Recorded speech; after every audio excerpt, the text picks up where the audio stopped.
உச்ச நீதிமன்றம் தீர்ப்பு வழங்கிய பிறகு வேற கீழ் நீதிமன்றம் எதுவும் தடை பண்ண முடியாது. இதுதான் சட்டம். ஆனால் அது எத்தனை முறை நானும் ஐயாவும் போய் பார்த்தோம்,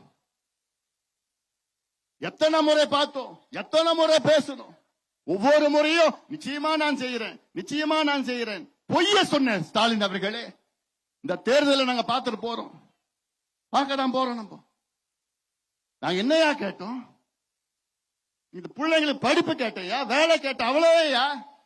அது உன்னுடைய கடமை தானையா? சட்டத்தில் இடம் இல்ல, அதுக்கு கணக்கெடுப்பு நடத்தணும். என்ன கணக்கெடுப்பு நடத்தணும்? யாரை ஏமாத்துறீங்க? ஏன் அந்த கணக்கெடுப்பு நடத்துவதற்கு உங்களுக்கு அதிகாரம் கிடையாதா?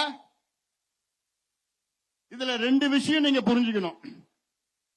ஒன்னு, உச்ச நீதிமன்றம் தீர்ப்புல எங்கேயுமே வன்னியர்களுக்கு இடஒதுக்கீடு வழங்க கணக்கெடுப்பு நடத்தணும்னு எங்கேயுமே சொல்லல. தரவுகளை சேகரித்து நியாயப்படுத்தி கொடுங்கள் தான் சொல்லியிருக்கிறாங்க. இரண்டாவது, கணக்கெடுப்பு நடத்த எங்கேயுமே தடை கொடுக்கல. ஸ்டாலின் அவர்களுக்கு முழு அதிகாரம் இருக்கு. தெலுங்கானாவில் நடத்தி முடிச்சிட்டாங்க, ஆந்திராவில் நடத்திட்டு இருக்கிறாங்க, கர்நாடகாவில் இரண்டாவது முறையாக நடத்துறாங்க. இந்த 10 ஆண்டுகளில் கர்நாடகாவில் இரண்டாவது முறை நடத்திட்டு இருக்காங்க கணக்கெடுப்பு. பீகார்ல நடத்தி முடிச்சுட்டாங்க, ஒரிசால நடத்திட்டு இருக்கிறாங்க. ஆனால் நமக்கு ஸ்டாலினுக்கு மட்டும் அதிகாரம் இல்லையா? அது வேற. ஸ்டாலின் அவர்களே, முதலமைச்சர் அவர்களே, இந்திய புள்ளியியல் விவரம் சேகரிப்பு சட்டத்தின்படி 2008 சட்டத்தின்படி பஞ்சாயத்து தலைவருக்கு அவர் பஞ்சாயத்திலே கணக்கெடுப்பு நடத்த அதிகாரம் இருக்கிறது.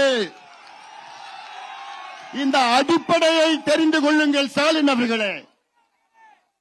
ஒரு பஞ்சாயத்து தலைவருக்கு இந்தியன் ஸ்டாட்டிஸ்டிக்கல் ஆக்ட் 2008 படி அவருடைய பஞ்சாயத்திலே சாதிவாரி கணக்கெடுப்பு நடத்த அதிகாரம் இருக்கிறது. உங்களுக்கு கிடையாதா? உங்களுக்கு கிடையாதா? எவ்வளவு காலமாயா பொய்ய சொல்லிட்டு இருப்பீங்க?